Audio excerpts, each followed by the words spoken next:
Pues nada, vamos con la segunda ponencia de la mañana, esta vez a cargo de David Centinella, un reconocido periodista de estas temáticas, conocedor muy bueno del tema del que va a hablar, las experiencias cercanas a la muerte, autor de libros como El enigma de las momias y más recientemente el que aquí pueden ver, Más allá de la vida, rituales, leyendas, enigmas y fenómenos de la muerte, así que como ven pues todo un experto en la materia, que seguro nos va a dejar con la boca abierta y nos va a descubrir algunos interrogantes. Yo no sé si respuestas no podrá dar, porque es complicado en estas cuestiones, ¿verdad? Aquí surgen preguntas, pero respuestas a veces muy pocas.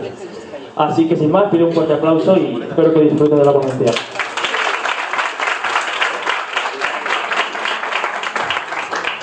Muchas gracias.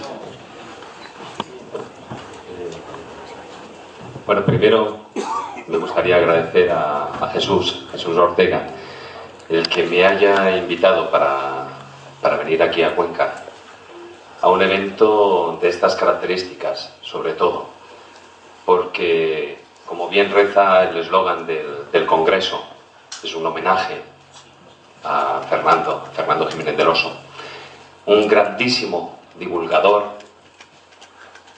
De hecho, sin él, muchos de los que estamos aquí y de los que de una u otra manera nos dedicamos a estos temas, pues no estaríamos donde estamos. Posiblemente igual habríamos acabado en deportes o a saber. Pero por encima de su labor divulgativa, lo que sí que cabe resaltar era su gran persona. Que hay varios compañeros que lo conocieron a fondo, entre ellos estoy viendo por ahí a Antonio Luis Moyano, y pueden dar fe para aquellas personas que no lo han conocido personalmente, que si era un gran divulgador, un gran comunicador, todavía era mejor persona. Va por ti, Fernando. Bueno, me ha tocado un tema, como bien decía Jesús, muy peliagudo, porque lo de encontrar respuestas es una manera de hablar. Efectivamente, sí, encontramos muchas preguntas, posiblemente demasiadas. Y dentro de todas esas preguntas, algunas, no todas, pero algunas sin respuesta. Si hay un momento en el que todos los seres humanos somos iguales, por encima de cualquier diferencia social, económica, religiosa, cultural o geográfica, ese es la muerte.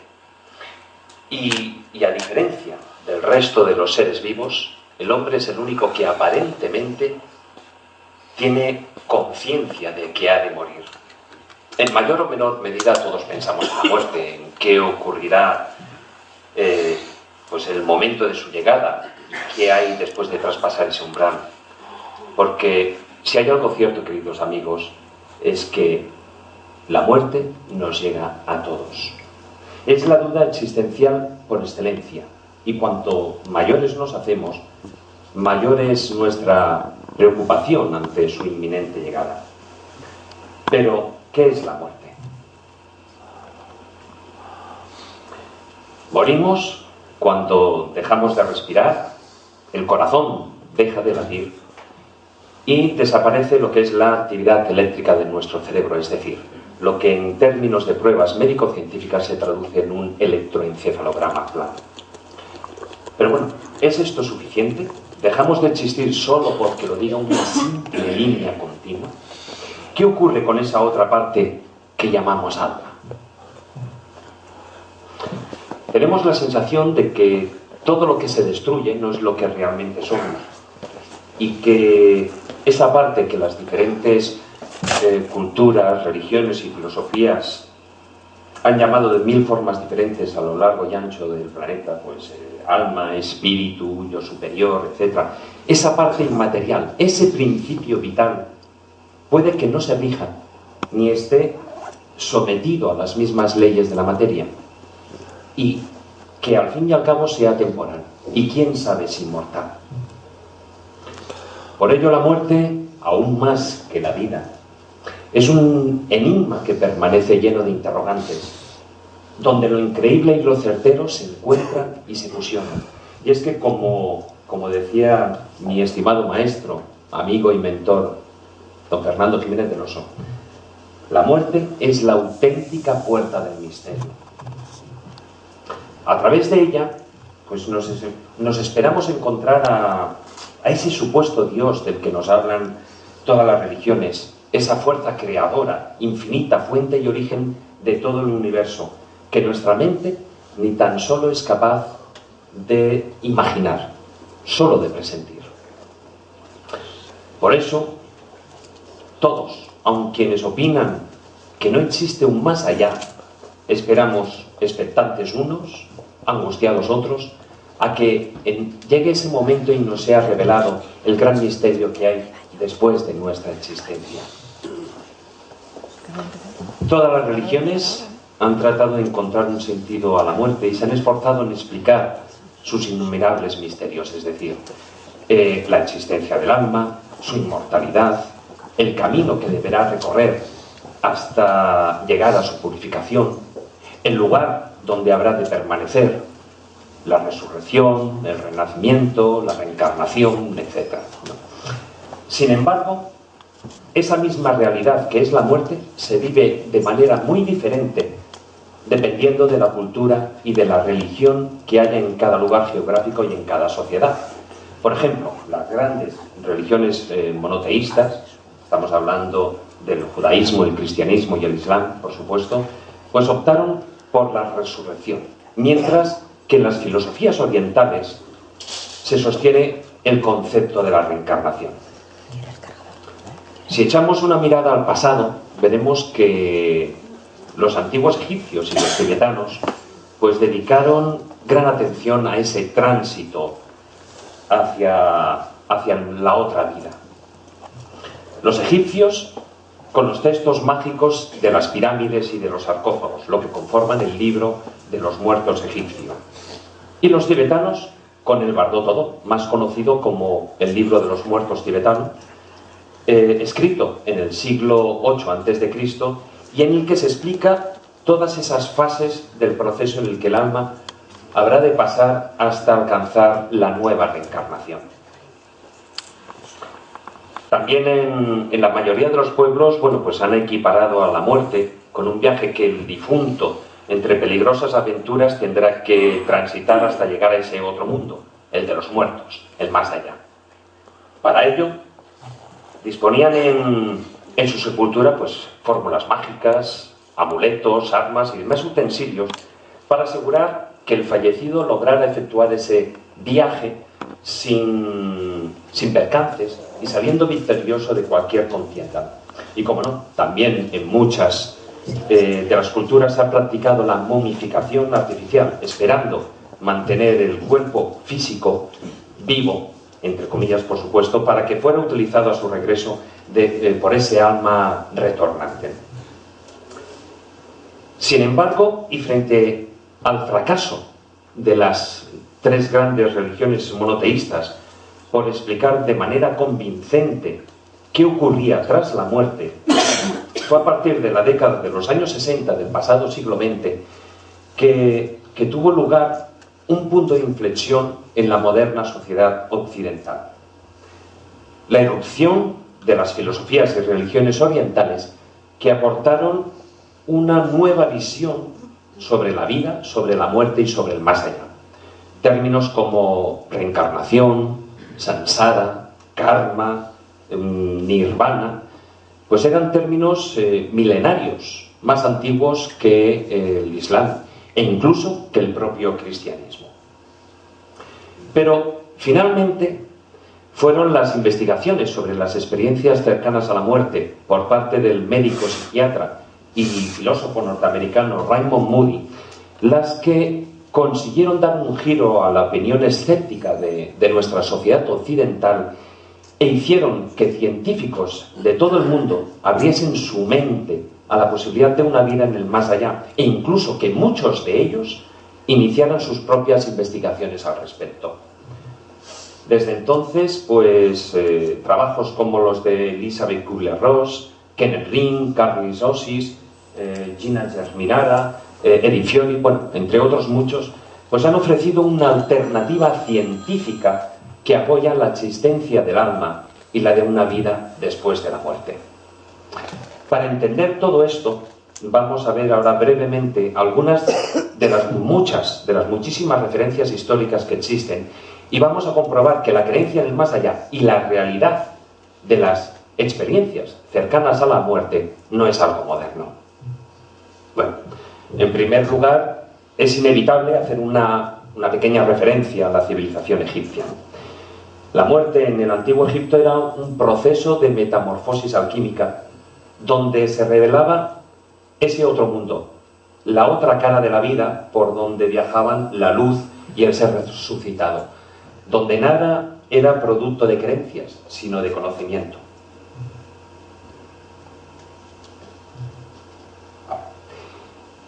Siempre se ha creído que los egipcios estaban obcecados con la muerte, y nada más lejos de la realidad.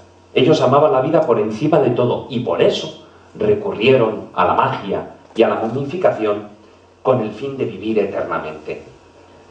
Para entender cómo funcionaba el proceso, debemos remitirnos a sus creencias religiosas, por supuesto. Nosotros en Occidente tenemos el concepto dualista, por decirlo de un modo, del alma y cuerpo. Pero en el antiguo Egipto esto era diferente. La naturaleza humana era mucho más compleja y estaba compuesta principalmente por 4 partes. Por una parte tenemos el cuerpo físico, el Ket, luego está el Ka, que era como ese doble astral que permanecía en todo momento junto a la momia. También tenemos el Pa, que es el alma, es representado con un pájaro con cabeza humana, y el Ang, el espíritu. Entonces, tras la muerte física, los antiguos egipcios lo que hacían era momificar el cuerpo y lo mantenían en buenas condiciones, lo más parecido a como era en vida, para que cuando volviera ese Ba o alma viajera, pudieran unirse de nuevo todos los elementos que conformaban el ser y conseguir la vida eterna. Siguiendo con ese breve recorrido por las diferentes culturas, también podemos ver un gran paralelismo entre los bardos que conforman el libro tibetano de los muertos y las experiencias cercanas a la muerte. Ahí nos encontramos, tal cual dice el libro, el Bardo Todol, en cada uno de los bardos nos podemos encontrar, todos hemos oído alguna vez y pues esos episodios de las experiencias cercanas a la muerte, pero en el Bardo Todol nos encontramos también la experiencia del túnel, la luz blanca y brillante que lo abraza todo, la experiencia de ver el propio cuerpo y el contacto con seres difuntos, el momento revisionista, así como si fuera una película, ¿no?, de la propia vida, y sobre todo también la toma de conciencia de las cosas que verdaderamente son importantes en la vida y que comportan un despertar espiritual. Y ojo, he dicho espiritual, que no religioso. Entre los tibetanos existen, curiosamente, maestros que viajan atravesando conscientemente la frontera que hay entre la muerte y experimentan ese estado intermedio que hay entre esta vida y la próxima reencarnación, regresando de ese viaje al más allá con plena memoria de todo lo visto y sentido. Para los tibetanos, estos viajes son normales y aceptan, esos informes o narraciones de las experiencias de esos viajeros, de esos psiconautas, del mismo modo como nosotros hoy en día, y la ciencia, pues admite los comentarios de los viajes al espacio por parte de los cosmonautas.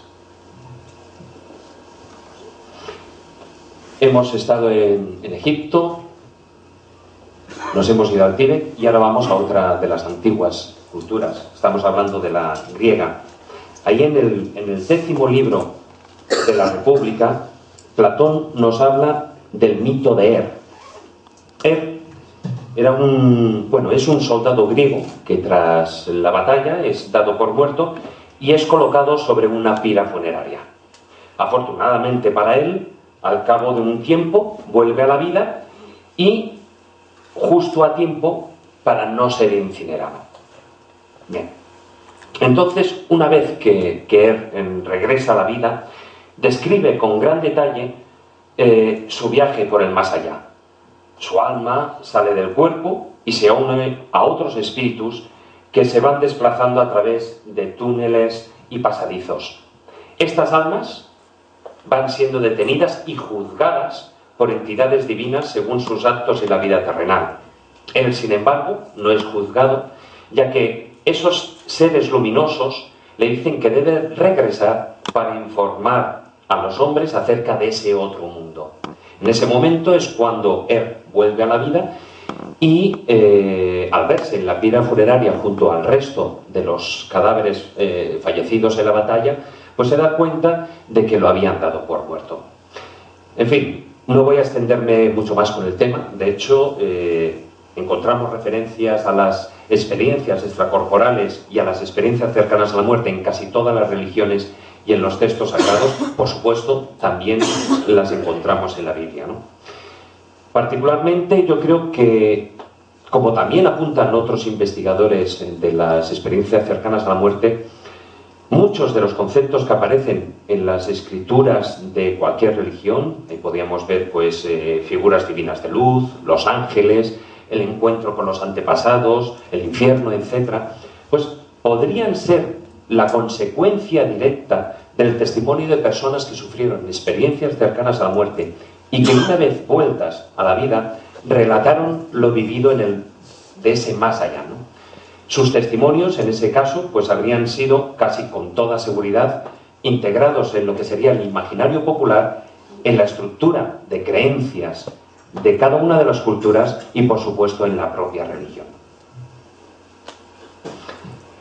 Muchas de las personas afirman haberse encontrado flotando en el aire mientras observaban desde un punto exterior su propio cuerpo y todo lo que ocurría alrededor. Pero, ¿es posible viajar fuera de nuestro cuerpo físico? Universidades de todo el mundo se han interesado por el estudio de estas experiencias extracorpóreas o extracorporales. Una de ellas es la Facultad de Medicina de la Universidad de Virginia, que realizó unas investigaciones cuyos resultados fueron claramente significativos. Entre la población adulta, el 14% de las personas habían reconocido que habían tenido una experiencia extracorpórea. Mientras lo que sería en el ámbito estudiantil, contestaron afirmativamente un 25%. Del total, un 34% afirmó haber estado fuera de su propio cuerpo al menos en 8 ocasiones. Muchos coinciden en afirmar que ese segundo cuerpo es una réplica exacta, aunque transparente, de ese cuerpo físico. Otros lo comparan a una niebla, a una especie de nube blanca con forma ovoide o esférica y poseedora de una especie de campo magnético o eléctrico. En todo caso, los testimonios están de acuerdo en afirmar que esa forma extracorporal posee luz propia y que está unida al cuerpo físico mediante un cordón luminoso extremadamente flexible, lo que en el ambiente esotérico se conoce como el hilo de plata o el cordón azul. Normalmente más se utiliza el hilo de plata, ¿no? El cordón de plata. No obstante, son muchos los escépticos que consideran el fenómeno de las experiencias extracorporales como un producto del deseo, como simples sueños, más que en consonancia con esas alucinaciones de la mente humana o lo que ellos consideran como pseudopercepciones, ¿no? Los críticos basan parte de sus opiniones en los resultados de los experimentos de privación sensorial. En estos experimentos, ¿no?, el sujeto, por ejemplo, es encerrado en una cámara aislada y privado de todo estímulo físico, y al cabo de un tiempo la persona, bueno, pues termina padeciendo alucinaciones que le hacen creer que camina o que incluso está flotando en el vacío. Una de estas investigaciones vio la luz en el año 2007. Fue a través del investigador Olaf Blank, que él estaba a la cabeza de un equipo técnico en la Escuela Politécnica Federal de Lausanne, en Suiza. Él intentó demostrar a través de investigaciones realizadas con realidad virtual que las experiencias extracorpóreas podían ser solo producto de una confusión cerebral. Aquí estamos viendo, bueno, lo que colocaban era una cámara de vídeo que lo que veía la cámara de vídeo, o sea, y una máscara que iba conectado, con lo cual el sujeto lo que estaba viendo era su propia espalda. Y creaban un cuerpo virtual. De modo que el investigador, el experimentador, con un aparato intentaba golpear, o sea, hacía la acción de golpear el pecho de ese cuerpo virtual, y ante esa ilusión el sujeto que llevaba las gafas puestas reaccionaba porque pensaban que le iban a golpear él mismo en el pecho. Pero bueno, sin embargo, intentar reproducir el fenómeno confundiendo la mente de una persona no implica hallar una explicación al origen real de dicho fenómeno.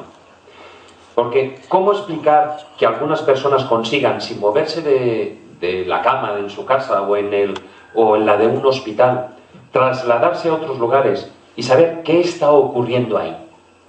Eso, evidentemente, no tiene nada que ver con la realidad virtual. Esto ha llevado a pensar a los investigadores que la conciencia que aparentemente abandona el cuerpo puede ser un yo real, aunque etérico, y que es capaz de funcionar con independencia de nuestro cuerpo físico. Dentro de las experiencias extracorpóreas cabe destacar una clasificación elemental dependiendo de la manera en que se producen. Por una parte tenemos las voluntarias y conscientes, personas que utilizan ciertas técnicas para fomentar y para producir esa experiencia extracorpórea. Luego están las involuntarias, aunque conscientes, dentro de las cuales ahí podríamos incluir los primeros estadios de lo que es una experiencia cercana a la muerte, y las inconscientes, y por ende involuntarias, que son las que se producen, según aseguran los científicos, mientras dormimos y que a menudo interpretamos como sueños muy vividos. En las investigaciones realizadas sobre el abandono de ese cuerpo físico de manera consciente, se ha conseguido elaborar unos patrones generales de las sensaciones vividas. Por una parte, tenemos que antes de que se produzca el desdoblamiento, sienten una desasosegada sensación de parálisis y de rigidez. Hay quienes aseguran que escuchan un pitido o un chasquido acompañado de una sensación de cosquilleo. Luego, al salir del cuerpo, es frecuente un sentimiento de confusión que va acompañado de una total oscuridad, como si estuviesen viajando por un largo túnel.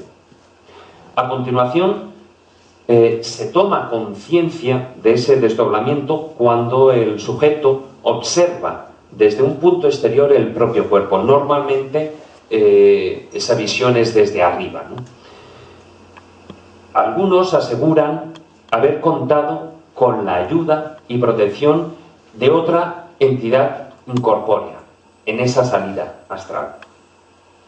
Y luego, lo que sí que todos resaltan, la agradable sensación como de flotar en el espacio, ¿no? De sentirse libres de todos esos vínculos y las limitaciones propias del estado material, ¿no? De nuestro estado material.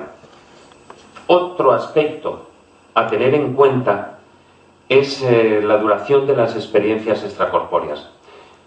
Estas pueden durar entre unos pocos minutos o unas horas. Sin embargo, el viajero, digamos, siempre describe esas vivencias como que requieren mucho más tiempo que el medido durante el experimento. Ellos tienen la sensación de que han podido pasar horas cuando realmente ese viaje, esa salida extracorporal, ha sido apenas de 5 minutos. Pero además, las experiencias extracorpóreas han sido vividas también, como antes decía, por personas que han experimentado las llamadas experiencias cercanas a la muerte, ¿no? Aparentemente se trata de fenómenos distintos, pero los testimonios de dichas experiencias nos cuentan que el proceso inicial es idéntico en ambos casos. Hasta el siglo XIX, la responsabilidad de determinar la muerte de una persona recaía prácticamente en la propia familia y en el sacerdote que le ofrecía el sacramento de la extrema unción. Es a partir de entonces que dicha competencia pasa a formar parte exclusivamente de la labor de los médicos, surgiendo lo que entendemos hoy en día por muerte clínica. Sin embargo, desde un punto de vista médico, lejos de ser la muerte un momento puntual, forma parte de un proceso más o menos largo que empieza con la pérdida de las funciones vitales y termina en un punto de irreversibilidad en el que tanto los pulmones y sobre todo el corazón detienen esa actividad. No obstante, durante tiempo, para evitar los entierros prematuros, lo que se venía haciendo era esperar a que aparecieran los primeros síntomas de putrefacción en el cadáver para de esta manera dar por finalizada realmente la vida. Los avances médicos en el terreno de los cuidados intensivos y de las técnicas médicas de resucitación, realizados sobre todo durante las décadas de los años 50 y 60 del siglo XX, necesitaban que el diagnóstico de muerte clínica fuera más preciso de lo que había sido hasta ese momento. Por ello, un comité de expertos de la Facultad de Medicina de Harvard elaboró y publicó en el año 1968 un documento conocido como el Informe Harvard, en el que se propuso un nuevo criterio de muerte clínica fundamentado en los conocimientos científicos más recientes basados en la muerte cerebral, y que son los que se han venido siguiendo hasta la actualidad. En el informe Harvard aparecen los siguientes requisitos. Por una parte tenemos la falta de receptibilidad y respuesta a estímulos externos si se separa a la persona de un respirador durante 3 minutos, ausencia total de movimientos o respiraciones, la ausencia total de reflejos y el silencio bioeléctrico del cerebro, lo que es un electroencefalograma plano. Sin embargo, como dije al principio, el trabajo desarrollado durante años por el doctor Raymond Moody, publicado en el año 1975 con el título de Life After Life, es decir, vida después de la vida, iba a suponer un punto de inflexión, una prueba de fuego para los criterios de muerte clínica y muerte cerebral a la hora de determinar el momento de la muerte.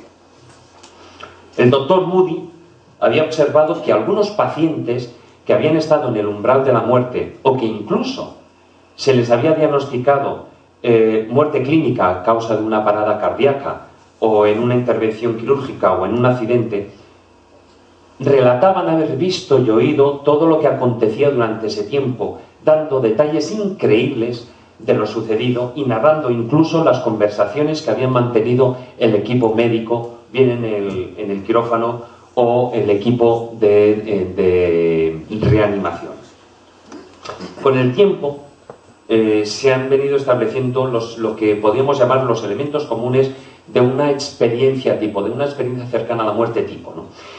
Si bien no todas las personas pasan por todos esos estadios, pero a modo de, digamos, de decálogo, el modelo es el siguiente. En primer lugar, el sujeto tiene una experiencia extracorpórea en la que es capaz de ver cómo su propio cuerpo lo ve a cierta distancia. Entonces puede ver y oír, como decía, todo lo que ocurre a su alrededor y experimenta una sensación de paz y de bienestar. A continuación, escucha un extraño ruido, como un pitido, una especie de zumbido, y aparece un túnel que es hacia donde él se va a dirigir y cuyo final del túnel es una luz brillante, aunque, como dicen, como aseguran, es una luz no cegadora. Durante ese trayecto aparecen otros seres ya fallecidos, normalmente familiares y amigos, y en esos instantes siente la presencia de un ser de luz todopoderoso y una sensación de amor inmensa. En presencia de ese ser, se produce lo que es esa revisión de la vida, de la propia vida, ¿no? Como si fuera un visionado rápido, como una película rápida, y llegado el momento, es consciente el individuo de que existe una frontera, un límite, un punto de no retorno, y antes de llegar a ese punto se le combina a volver. Entonces tiene lugar el regreso físico, el doloroso, en muchas ocasiones, el regreso al propio cuerpo físico, que coincide con los intentos de reanimación por parte del equipo médico. Y un último punto más, para mí posiblemente el más importante, y es que la experiencia comporta un cambio en la forma de vivir la vida y la persona pierde el temor a la muerte. A partir del año 1975, tanto psicólogos, médicos y psiquiatras de todo el mundo pues se han unido en ese interés común por intentar resolver los diferentes enigmas que comportan las experiencias cercanas a la muerte, y se han venido produciendo calurosos debates sobre si los informes de dichas experiencias eran detalles sobre la realidad del más allá o si, como opinan, digamos, los escépticos, incluso los negadores del fenómeno, son meras alucinaciones de un cerebro moribundo. Pero, además, también se ha reabierto la polémica sobre lo que es el establecimiento del momento de la muerte y la relación entre conciencia y cerebro, ya que si, como algunos científicos afirman que la conciencia es producto del cerebro, ¿cómo es posible que los pacientes que han vivido una experiencia cercana a la muerte perciban cosas de su alrededor cuando están clínicamente muertos, cuando tienen el electroencefalograma plano? ¿Dónde se guardan entonces los recuerdos de esas experiencias si hay evidencias de la carencia de actividad cerebral? Bueno, existen miles de casos al respecto, repartidos por todo el planeta y por todas las edades, pero a mí me gustaría resaltar tres áreas de estudio que yo considero fundamentales y muy interesantes. Por una parte, tenemos la de los invidentes de nacimiento, es decir, ahí tenemos uno de los testimonios. Por ejemplo, cuando yo estudiaba el tema, más me llamaron la atención. Uno de los casos más sorprendentes fue investigado por los doctores Kenneth Ring y Sharon Cooper, quienes ellos se centraron y profundizaron en el estudio de los casos de experiencias cercanas a la muerte vividos por personas invidentes. Ya tenemos una chica, Vicky Narotuk. Ella era una chica ciega de nacimiento y había sufrido un accidente de automóvil. Entonces ella se vio flotando fuera del cuerpo y entonces pudo ver por primera vez cosas de su vida y describir con exactitud todo cuanto le rodeaba, a pesar de que su nervio óptico estaba destrozado y sus sueños, por supuesto, no eran sueños visuales. Posteriormente, las observaciones de Vicky fueron verificadas al compararlas con lo que vieron los testigos presentes durante la resurrección y durante el accidente, ¿no? Entonces, si eran simples alucinaciones, ¿cómo es posible que éstas fueran exactas? Si sus sueños no eran visuales, y ella, por supuesto, carecía en lo que era su vida, carecía de vista.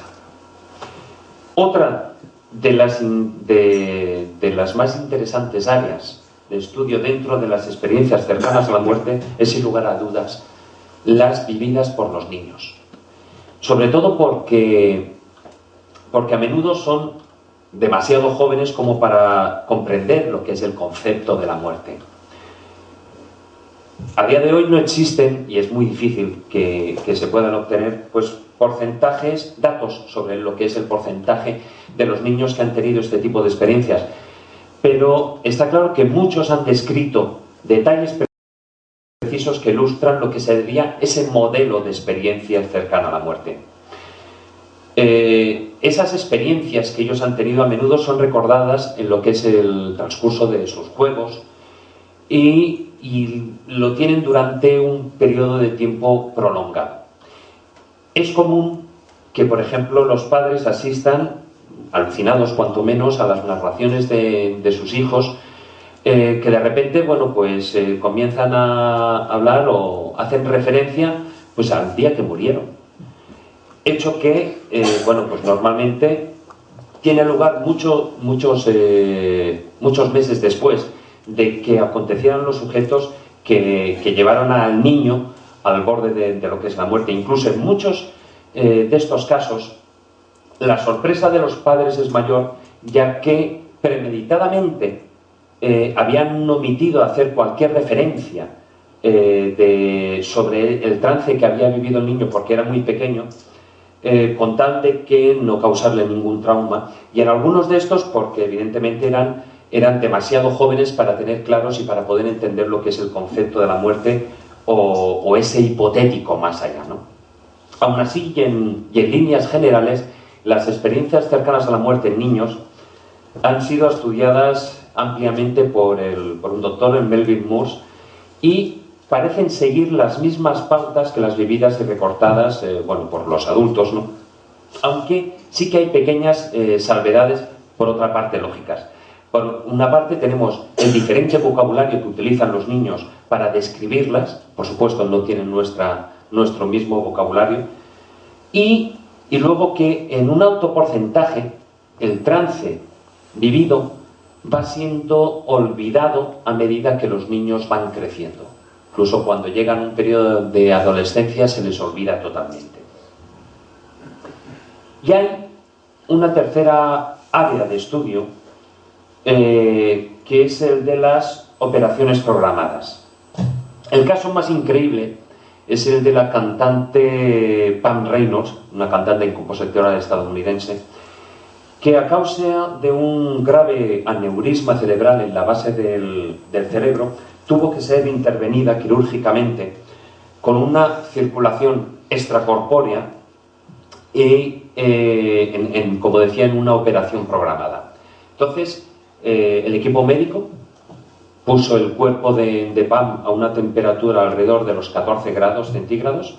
Evidentemente, tanto su corazón como el cerebro dejaron de emitir señales vitales, y sin embargo, una vez que Pam Reynolds se recuperó de la operación, pudo dar detalles de todo lo que había pasado en el quirófano.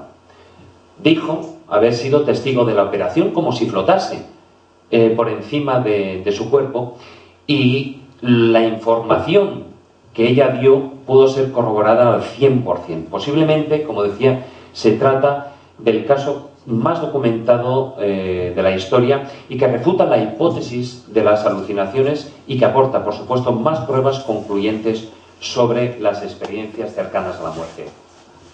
Y ahora, si os parece, yo no sé si... Aquí no está conectado el audio, ¿no? Pues entonces coloco el micro... A ver, un segundito. ¿Esto tiene el volumen subido? Lo sabes.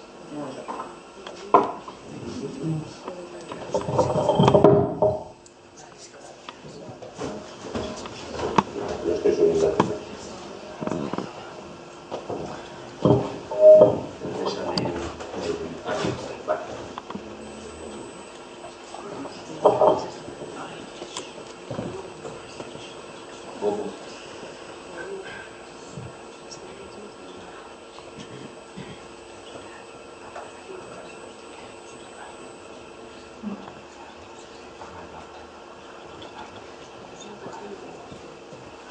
Mi intención es poneros el vídeo de las propias declaraciones de Pam Reynolds y del médico que la...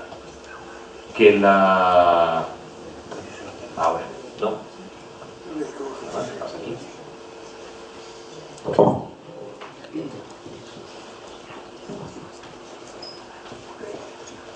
Lo voy a pasar. Vale. Es que como no me pase... A ver, perdonad un momento. Voy a ver si cambiando...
Me pones un...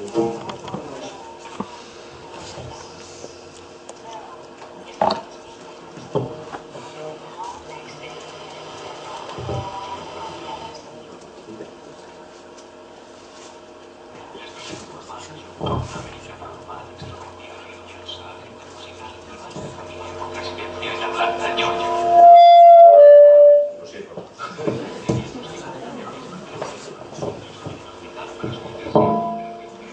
A ver si...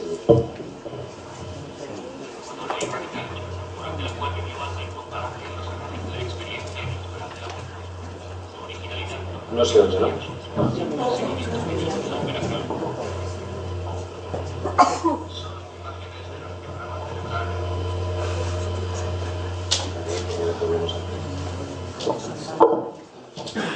Es una pena porque...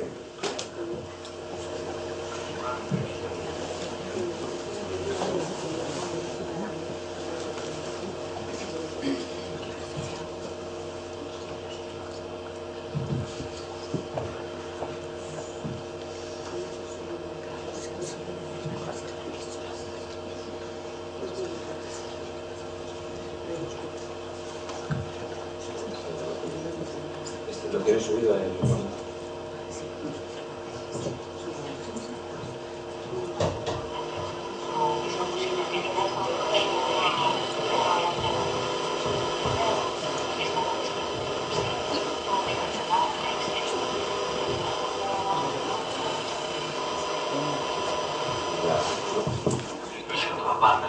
Una americana normal, extrovertida y luminosa, agente musical y madre de familia con residencia en Atlanta. Tras padecer durante años intensos dolores de cabeza, se le diagnosticó un aneurisma cerebral. Ingresó en el hospital para someterse a una operación quirúrgica innovadora y radical, durante la cual vivió algo incomparable en los anales de la experiencia en el umbral de la muerte. Su originalidad no radica en los hallazgos, sino en el seguimiento médico de la operación. Son imágenes del angiograma cerebral de Pan realizado en Atlanta antes de ser operada en Arizona. Aquí vemos la arteria principal que sube desde el cuello y que hemos teñido para que se aprecie la radiografía. La arteria se curva hacia allí y asciende hasta el mismo cerebro. Aquí se aprecia la gran burbuja que está junto a la arteria y que conforma el enorme aneurisma cerebral que amenazaba la vida de Pan y que el doctor Spencer extrajo durante la operación.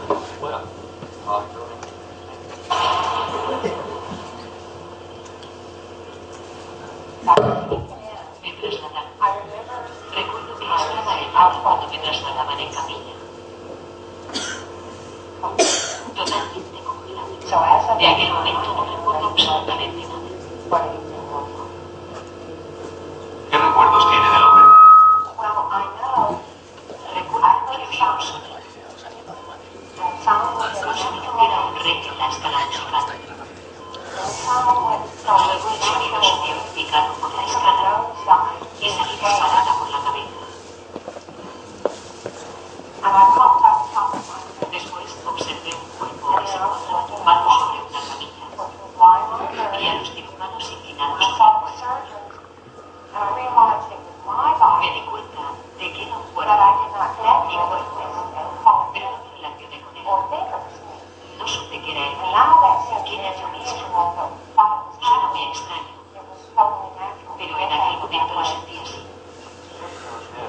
operación que se le practicó a Pan consiste en suministrar al paciente anestesia local a través de un tubo endotraqueal. Después se le introduce una cánula en los vasos femorares. Los tubos se conectan ahí, consiguiendo una desviación cardiopulmonar.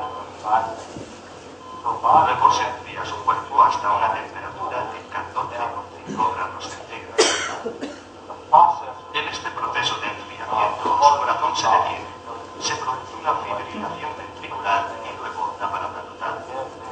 Se le abre la cabeza, descubriendo el aneurisma en la base del cerebro. Entonces se le practica un drenaje que le vacía de sangre la cabeza y su circulación sanguínea se desvía hacia la máquina que se deprime. Su cerebro no tiene sangre y no hay actividad eléctrica. Al estar conectados los cables, el corazón no late, no respira y su temperatura corporal es de 5 grados centígrados.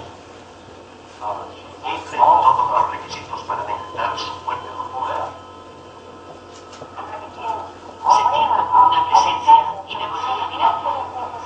Era brillante y resplandeciente. La sentía muy lejos. Parecía estar subiendo por el hueco del ascensor. Y al final esta vez algo increíble, resplandeciente, precioso. Jamás había visto una luz así. Parecía estar viva. Parecía respirar.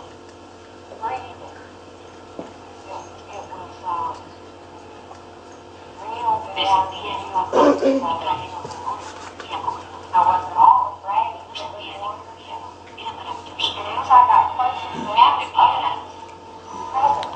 Empezaron a rodearme otras presencias. Eran personas que había perdido, parientes míos.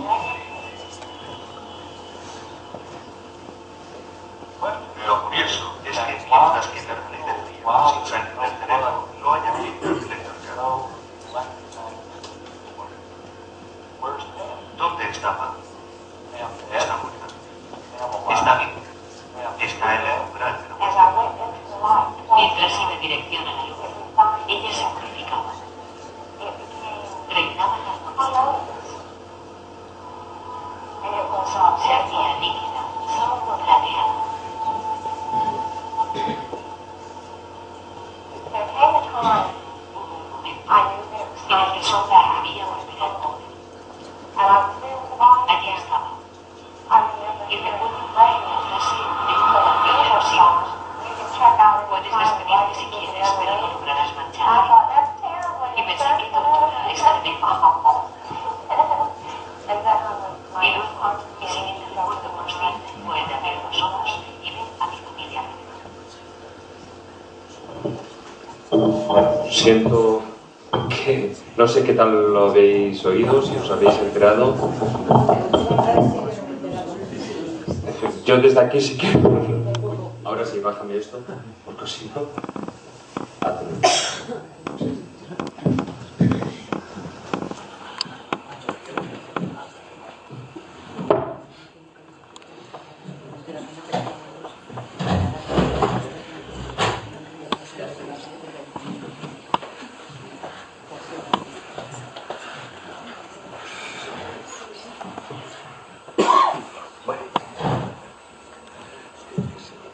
La verdad es que la experiencia y el caso de Van Reynolds, como decía, bueno, el doctor Sauerman era el cardiólogo.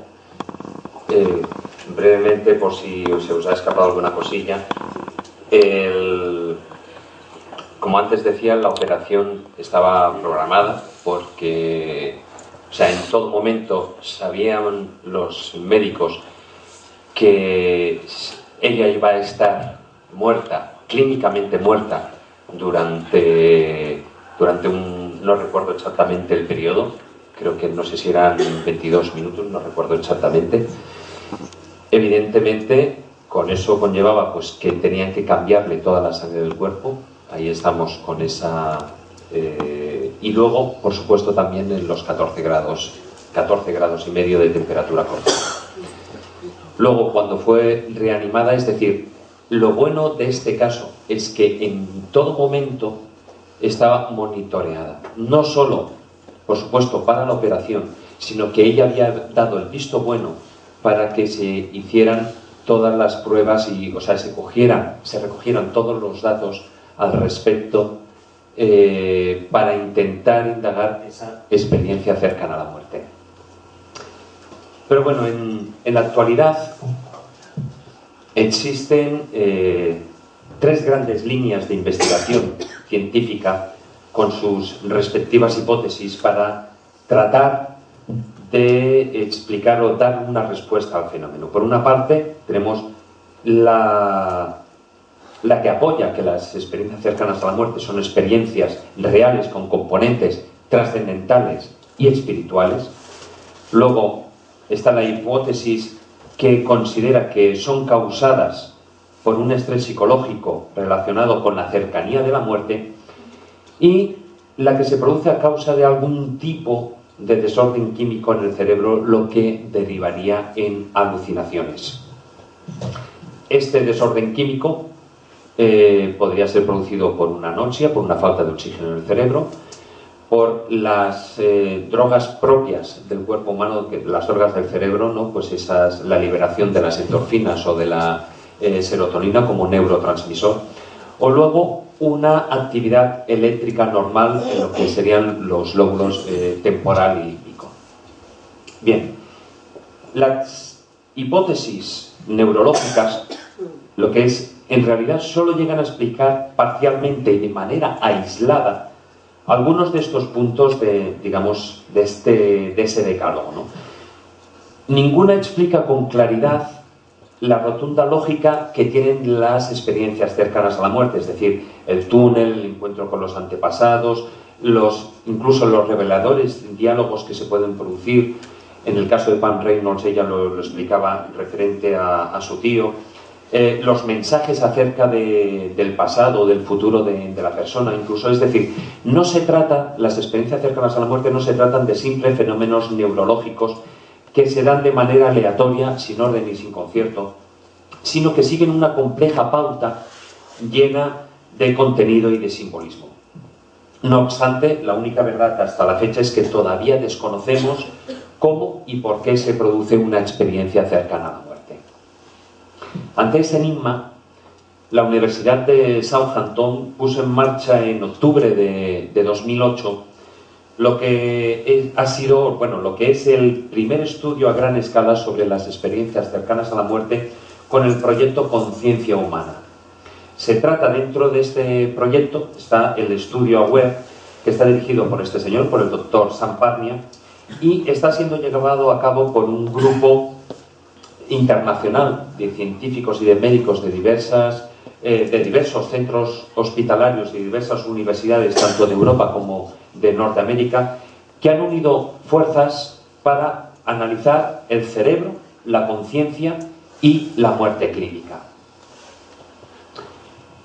El estudio AWARE está aplicando, podríamos llamar, una sofisticada tecnología para estudiar el cerebro, la conciencia, durante los momentos de las paradas cardiorrespiratorias, mientras que los médicos vigilan, pues por supuesto, todos los niveles de oxígeno, el flujo sanguíneo que llega al cerebro, ¿no? Al mismo tiempo están intentando probar la autenticidad de las experiencias cercanas a la muerte y, si es posible, que en un estado de muerte clínica la conciencia pueda oír y pueda ver. Para ello, los investigadores están utilizando imágenes aleatoriamente generadas, que se ocultan en soportes colgados en la pared, prácticamente a la altura del techo de las salas de reanimación o de los quirófanos, de manera que solo son visibles mirando hacia abajo. Es como si pusiéramos pues un iPad, por decir de una manera, ya todos conocemos lo que es una tablet, un iPad, y generada de manera aleatoria unas imágenes, con lo cual cualquier persona de la sala no sabría exactamente qué imágenes están pasando en ese momento por la pantalla, y solo serían visibles vistas desde arriba hacia abajo. Bueno, el tiempo dirá si este proyecto pues conseguirá revelar esa realidad de las experiencias cercanas a la muerte. A la hora de estudiar estas experiencias cercanas a la muerte, lo que Lo que sí que no podemos hacer es fragmentarlas y tratar de explicarlas cada uno de esos fenómenos que vienen ocurriendo de ese decálogo por separado en un análisis, lo que podría ser un análisis reduccionista y materialista. El ejemplo lo pone el físico Paul Davies cuando plantea a un grupo de científicos que traten de analizar un cartel luminoso de neón. Entonces, la mayor parte de ellos, de los científicos, lo que haría, siguiendo esa línea reduccionista, lo que harían sería despiezar el anuncio en sus diversos componentes. Por ejemplo, pues en un transformador, en los cables, el gas de neón, el soporte metálico, etc., ¿no? Pero, al analizar de esta manera el objeto, obviarían la parte más importante y fundamental, que es el significado del propio anuncio. Es decir, la información que transmite y, por lo tanto, su parte no material. Bueno, no voy a extenderme más, porque me imagino que también habrá preguntas. Solo quiero plantearos una última reflexión. Al investigar cualquier tipo de investigación, los extremos son tan negativos como los a priorismos, ¿no? Entonces, en el caso de las experiencias cercanas a la muerte, tanto para los fundamentalistas religiosos, las descripciones de estas experiencias son literales, son reales y son incuestionables. Para los reduccionistas, cuya visión es materialista, las experiencias cercanas a la muerte son increíbles desde los conocimientos científicos actuales y, por lo tanto, son imposibles. Lo que sí que ahí nos encontramos es la imposibilidad de enfrentarse al fenómeno solo con la religión o solo con la ciencia, porque la religión son creencias y la ciencia es algo más que una simple medición mecánica de las cosas. La ciencia es una forma de conocimiento. Y la moraleja, por decir una manera, de todo esto, y por lo que yo creo que habría que abogar para enfrentarse al fenómeno de las experiencias cercanas a la muerte, es que la ciencia debería desarrollar unas vías de discernimiento, una ciencia más elevada, donde el positivismo, la parte empírica, el materialismo, el reduccionismo y ese determinismo por sí solos, pues no tendrían lugar. Es decir, igual que cuando estudiamos otro tipo de fenómenos, se está hablando de un equipo multidisciplinar, no se puede estudiar las experiencias cercanas a la muerte solo lo que sería una parte material, igual que ocurre con ese anuncio de neón.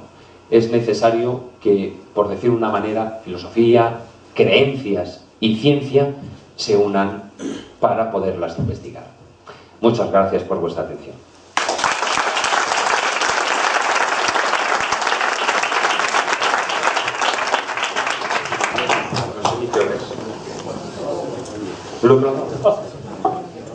Es la puntería, la costumbre en radio, ¿no? Bueno, pues sí, la costumbre en radio, ahora que estás ahí con la escómula de la brújula, va muy bien, ¿verdad?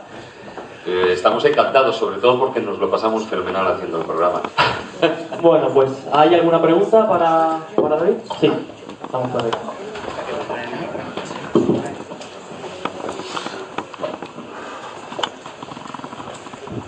Hola. Mira, yo tengo una pregunta. Parece que todo el mundo, cuando tiene ese tipo de experiencias, solamente ve luz, paz, es todo como maravilloso. ¿No hay experiencias negativas? Nadie siente miedo, no sé, ¿no? Me parece que es todo tan idílico. Pregunta. Gracias. Gracias por la pregunta, porque además es muy interesante. No he tocado el tema negativo y siempre la gente pregunta por esa parte. Es decir, como tú bien apuntabas, siempre se está hablando de ese aspecto idílico, de la luz, del amor. ¿Y qué pasa? ¿No hay experiencias negativas?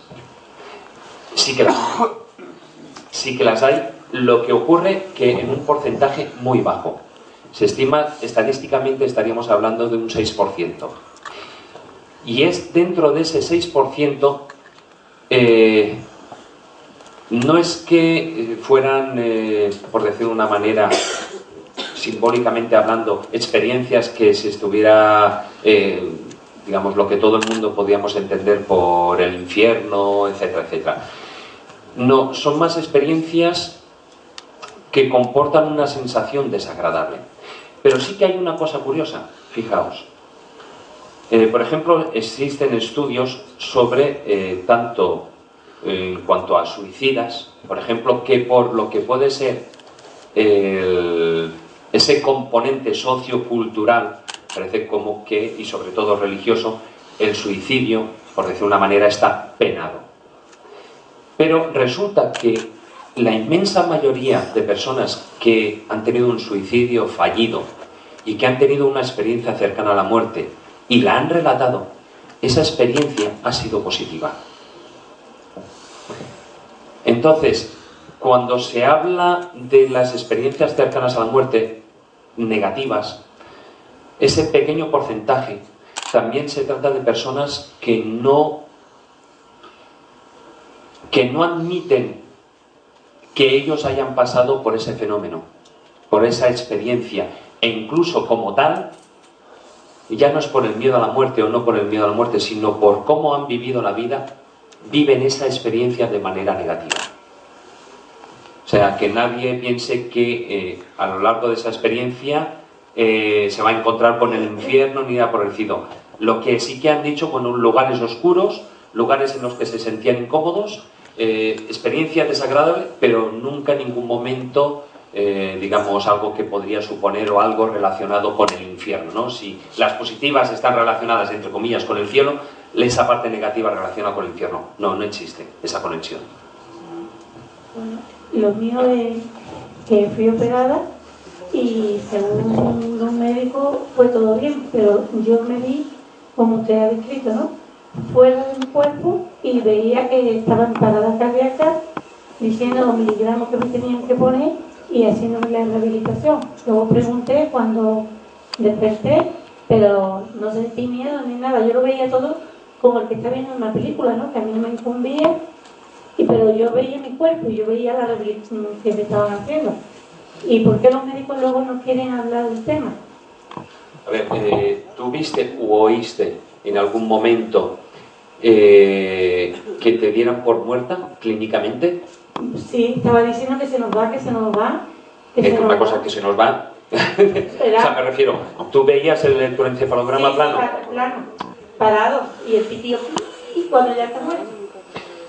Mira. Pero yo no vi luces ni nada de eso, ni historia, ni nada. Nada más que yo me veía allí que yo estaba parada cardíaca y que me ponía...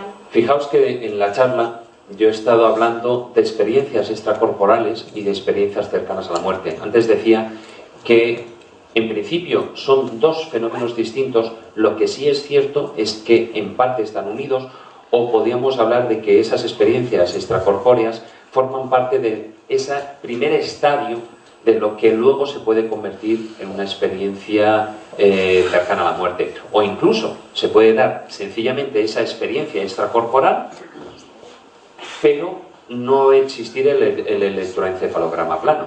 Es decir, hay gente, Robert Monroe, bueno, mucha gente que venía practicando y crearon una escuela porque son unas técnicas de relajación, etcétera, etcétera, para salir lo que se llama extracorporalmente, el cuerpo astral, como lo queráis llamar, ¿no?, dependiendo de la terminología y el medio en el que se...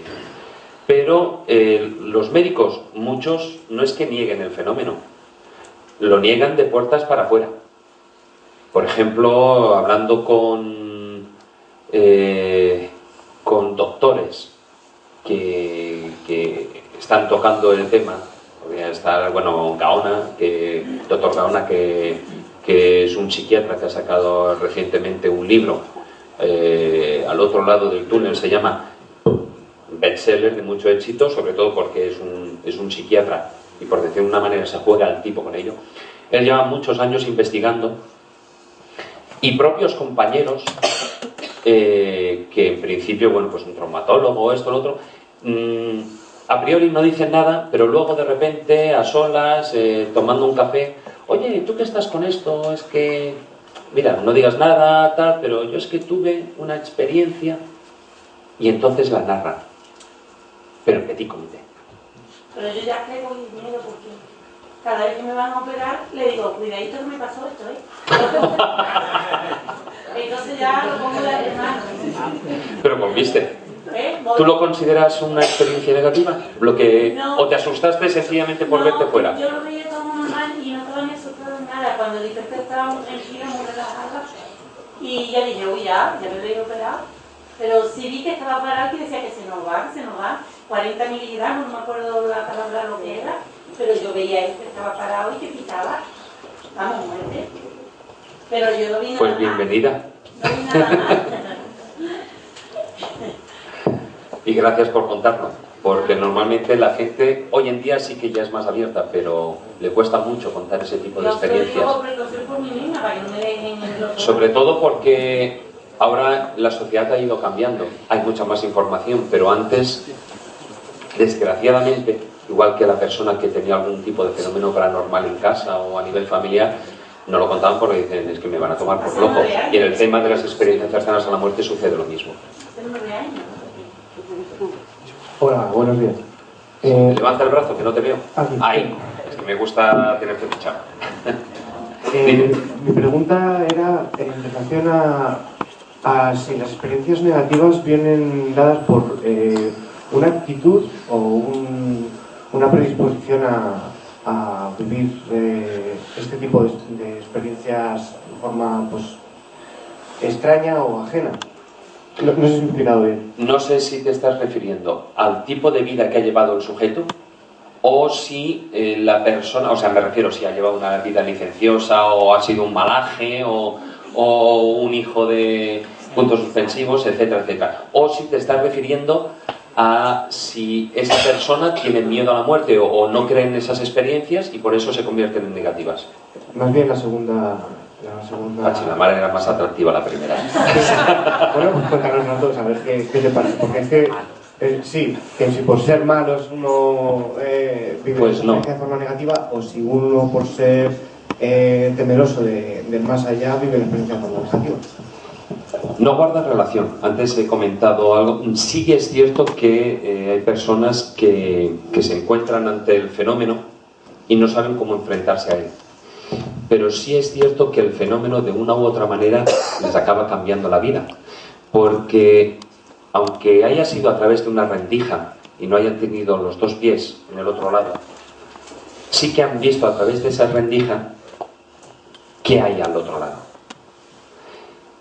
Y eso, aun sobre todo pues para aquellas personas que piensen que después de esto no hay nada más, cuanto menos les hace pensar mucho. Y cuanto menos pueden ver la muerte ya de otra manera. Y cuanto menos, cuando vuelven a la vida y se enfrentan al día a día y ven realmente qué es lo que merece la pena de esta vida y qué es lo que realmente tiene valor y no lo material. No estamos hablando de tengo un Mercedes o tengo un chalet, no, sino lo inmaterial, por decir de una manera, qué es lo que te llevas al otro barrio.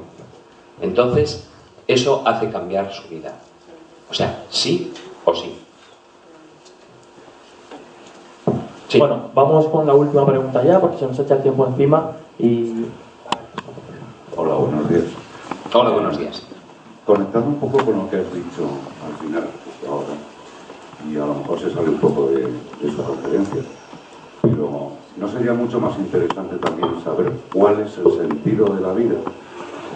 Es decir, ¿para qué venimos? ¿Qué hacemos? O sea, ¿cuál es el real sentido de la vida? ¿Para qué estamos aquí? Claro. Hombre, te diría dos cosas. Primero lunes y después martes. O sea, me refiero, eso por un lado. Yo siempre cuando digo lo del sentido de la vida, me acuerdo de esa película de La vida de Brian, ¿no? Y el tema del final, no sé si los que la hayáis visto la película, pues recordaréis, ¿no? El tema del final de la película. Pero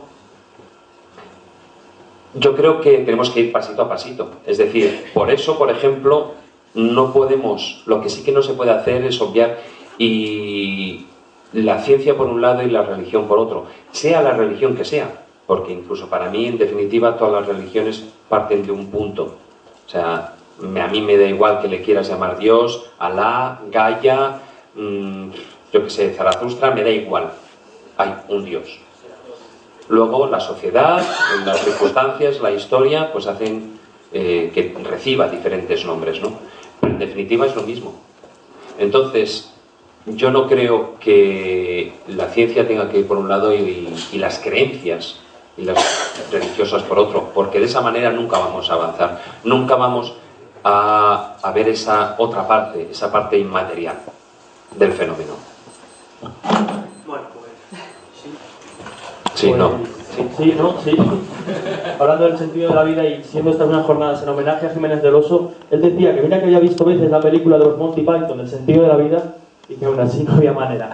Bueno, seguramente que si hay más preguntas, David estará encantado de responderlas porque estará por aquí. Y bueno, sin más, darte las gracias y un pequeño detalle de parte de Radio Edenex en recuerdo de estas primeras jornadas Enigmas del Hombre y del Universo, homenaje al doctor Fernando Jiménez del Oso. Muchas gracias, de verdad, David.